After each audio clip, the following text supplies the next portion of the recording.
ఉన్నవాడు అతని యందు అభ్యంతర కారణము లేదు.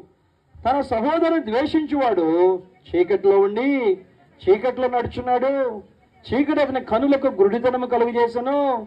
తాను ఎక్కడికి పోతున్నాడో అతనికి తెలియదు. ఎక్కడ పోతున్నాడో తెలియదు అసలు.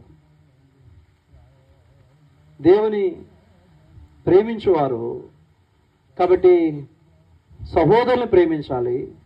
ప్రేమించట్లేదంటే వారు అబద్ధికులు, వారు గురుడివారు, వారు ఎక్కడికి పోతున్నారో వారికే తెలియదు. ఒకవేళ ప్రేమిస్తే నువ్వెవరిని ప్రేమించిన వాడవు?